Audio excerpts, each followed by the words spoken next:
Hello everyone, this is Karamo.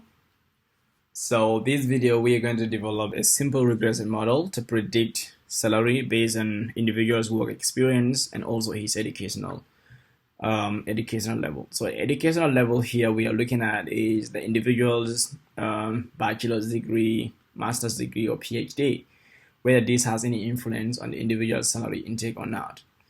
And the work experience is the individual years of experience working. So does this have any effects or influence on individuals and potentials or not? So that's the purpose of this video. So let's get started. So we're gonna use our programming software to accomplish this regression model. But first we will need some models, we will need some libraries for this example. And first let's load the dplyr. And we will need our sample, and finally we will need tidy models. Okay, so we will use this through libraries for this example. And then first thing what we're going to do is that we will go to load the data set that we will use for this example. And let's rename our data as file.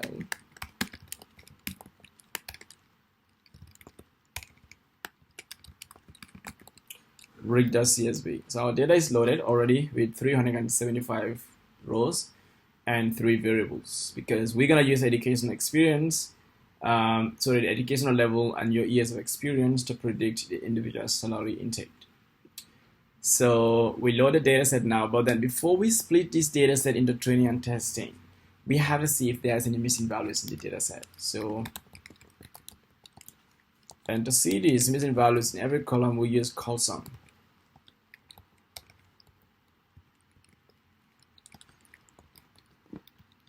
Okay, so 2 variables in our study, salary, have 2 missing values and experience also have 2 missing values. But because this proportion of these missing values is even less than 1%, because it's 4 out of 375, so we will just remove this because that does not affect any data quality or data analysis or quality process. So we will just ignore these missing values for now. So let's go back to our code that we have, and we add, and then we're gonna omit these missing values. So when we run this code again, we will realize that the missing values are now deleted. But another thing that I want us to do is to check the class of these variables. When we check the class of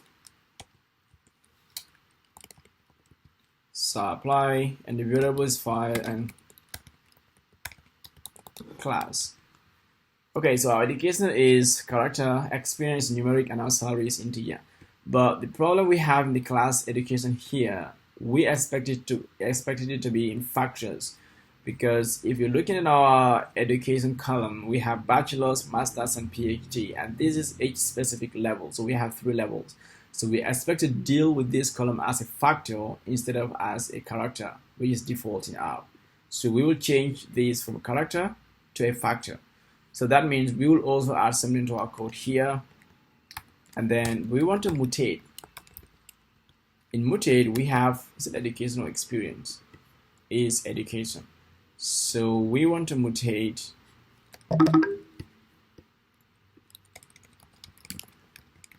education equals as the factor education. So when we run all this code again, the missing values will be omitted, and our data class is going to be changed from having it as a character to a factor. So when we check this column again, no missing values in our data set, and let's check the class level of each of the features we have in our data frame. Now it's factor instead of having a character. So that's cool. So what we're going to do is to split our data set into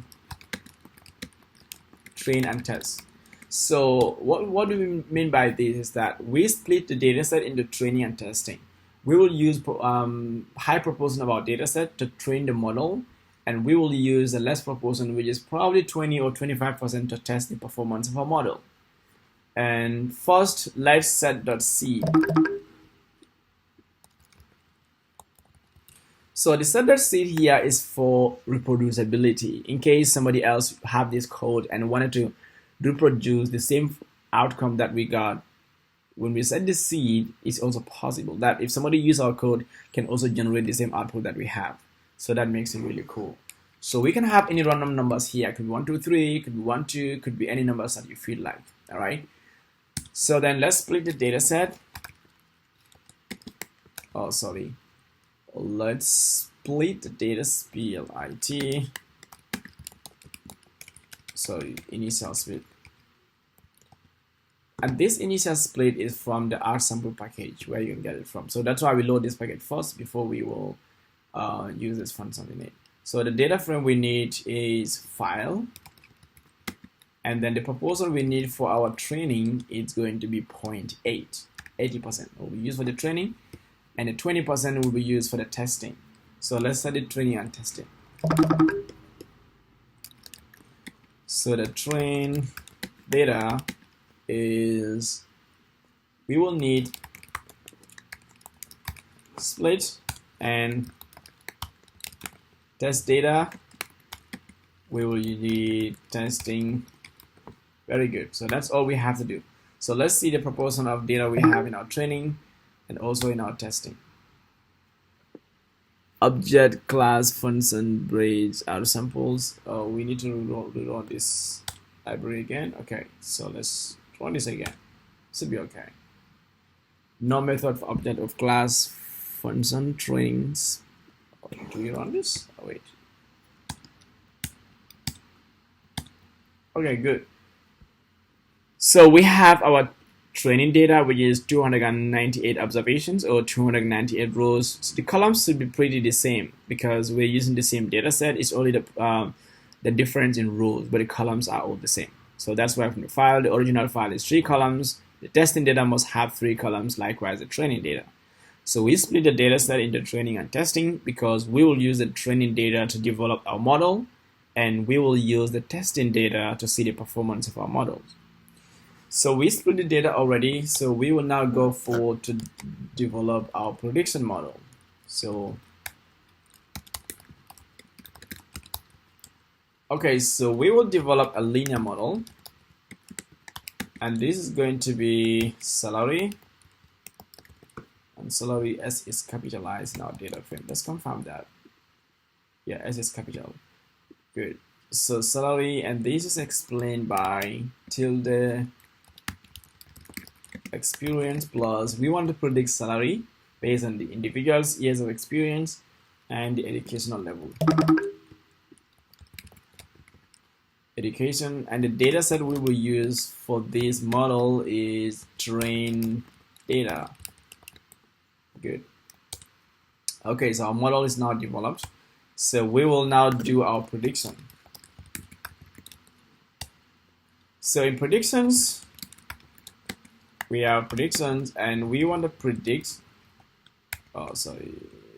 predict the model that we developed, which is a linear model, and the new data, because we're going to use the testing data. As I said earlier, with the purpose of splitting the data into training and testing is that we're going to use the training data to develop the model, and then we're going to use the testing data to see the performance of our model. So we already developed the model, and we want to see how our model performs. So we're going to use the testing data set, which is the new data, and that's test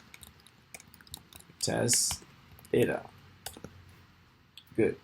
And prediction is done. So we will now go to the evaluation stage. And in most cases, if we are doing a regression model, we wanted to see the performance of our model using the root mean square error.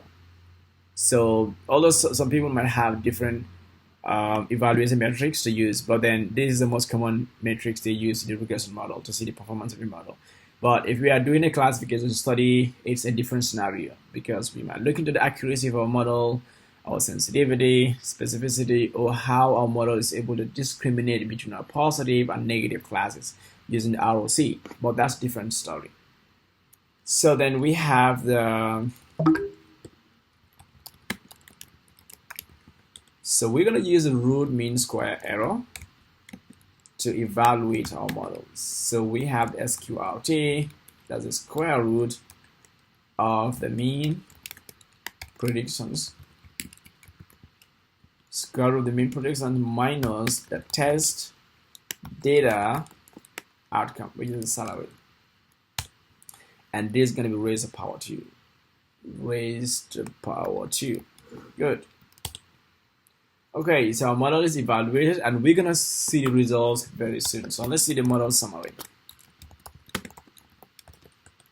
And then we want to see the summary of our model that we just developed, which is this one. And the object is LM model. So summary LM model, but we also wanted to see the evaluation score, or how much we have for the model evaluation using the RMSE, the root mean square error. So we have cat root mean square error, and that's going to be RMSE. Good. So let's now go to interpret what we have in our model. This is the most interesting part. Okay, so first I will take step by step to interpret what we have here, because this is very, very important for you to understand. And we're going to start with the residuals, which is this one. So residuals here, the M min here is the minimum value of the residuals, which is the 59,050. This is the first quartile, and this is the median or the second quartile of the residuals, and this is the third quartile, and this is the maximum value of the residuals, which is the 67,507. All right. And after interpreting the residuals, we go to each of these tabs, because when you look at this, we see a lot of information here, but this information are telling us something very, very important. So let's take our time to interpret what each of these column values are telling us. So first we have our estimates, and we have the coefficients. These are all our coefficients, and we have intercept, we have our estimate, the standard error, t-value, and also the p-value. So the estimate column here, this column shows the estimated coefficients for each predicted variable, and the standard error represents the standard error associated with each coefficient estimate, and the t-value measures the number of standard deviations. The coefficient is from 0. So that means the larger absolute values indicate more evidence against the null hypothesis that the coefficient is 0. And finally, this column is the p-value, and this column shows the association with each coefficient, which also tells the probability of observing a t-value as extreme as one observed, when we assume that the null hypothesis is 0, which is the coefficient. Right. So first we go to the intercept. When we always say something about the columns, now we go to the intercept, because in intercept here we have a value of 32,234. So what is this value saying? So this is our intercept, and the estimated intercept we have is 32,234. So this represents the expected value of salary when all predictor variables are 0. But however, in this model context, it might not be meaningful, since having 0 years of experience and education level is very, very unlikely. So we go to the experience, which is the one we have here, and this is also very interesting because there's a lot of powerful information coming here.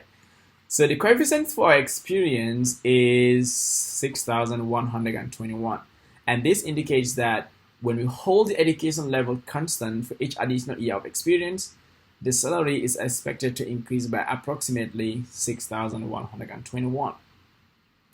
And this also likewise for master's degree, when we compare individuals with a bachelor's degree, which is a reference category. So it tells us that the individuals with a master's degree are estimated to have a higher salary by approximately 65,512, while holding experience variable constant. And this explanation is also given for PhD as well, that individuals compare the bachelor's degree, which is a reference category, that individuals with PhD are estimated to have a higher salary of 22,322 than those who having a bachelor's degree, while holding this variable, which is experience, constant. Okay, but then if you come down here, we have some significant codes which specifies the p-values, but then let's go to this part here that also have very important information that we need to interpret. So first we have the residual standard error. So this is the estimated standard deviation of the residuals, which is a measure of the spread of the residuals around the regression line. So in this case, we have 16,630, and this indicates the average amount that the model's prediction deviate from the actual values. All right. And then we also have the multiple R square, the adjusted R square, and the F-statistics. So for the multiple R square, which is the 88.74, this is the proportion of the variance in the dependent variable, which is the salary, that is explained by the independent variables, which is the experience and also the education. And for the, so that means 88.74% of the variability in salary can be explained by the model. And this is really not bad, at least it's kind of decent. So for the adjusted R square, we have 88.63, and this is pretty close to the multiple R square. So for the adjusted R square, here is this value is adjusted for the number of predictions we have in the model, and it penalizes the R square value for each additional predictor, while providing a more accurate measure of the model's goodness of fit. So in this case, 88.63 is pretty good. It's not actually bad.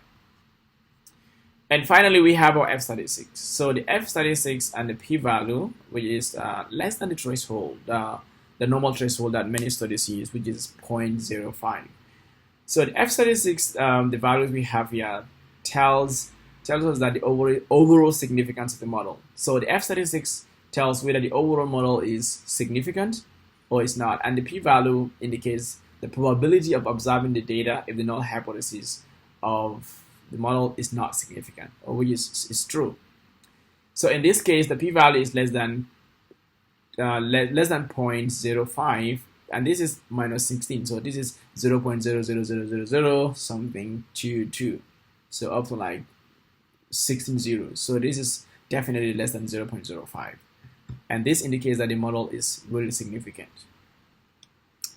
But then the most interesting part is our evaluation metrics. Our evaluation is the root mean square error, because we want to evaluate the model's significance, whether the model is important or the model generates some important statistics that we can infer at the end of the day or not. So which is why we calculated the RMSE, the root mean square error. So the value here we have is 2,229. So what this value trying to say is that it indicates the average deviation between the predicted salary values from the regression model and the actual salary values in the data set. So in other words, the model's predictions of salary are on average off by approximately 2,229. But then when you critically look at this value too, it also represents the magnitude of the error in the prediction made by the model. So then if we have this value, we will assume that a lower root mean square error value is desirable, as it indicates the model's predictions are closer to the actual values. So in this case, our root mean square error of 2,229, looking at the average salary, I think it suggests that the models have some level of accuracy, but still have some room for improvement. All right. So guys, this is all I want to share with you in this video, and I thank you for listening. I hope you learned something from this video. If you have any questions or comments about this video, please feel free to comment below. I will definitely look into it. Thank you very much again, and have a nice day.